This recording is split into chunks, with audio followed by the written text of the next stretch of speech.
How to cancel Netflix subscription. So let's get started. It is simpler to use desktop browser, but the same process applies to the mobile version of the site as well.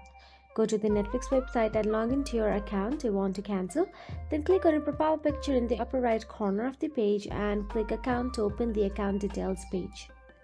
Then click on the cancel membership button under membership and billing to open the cancellation confirmation page that shows the end date of your plan if you decide to cancel.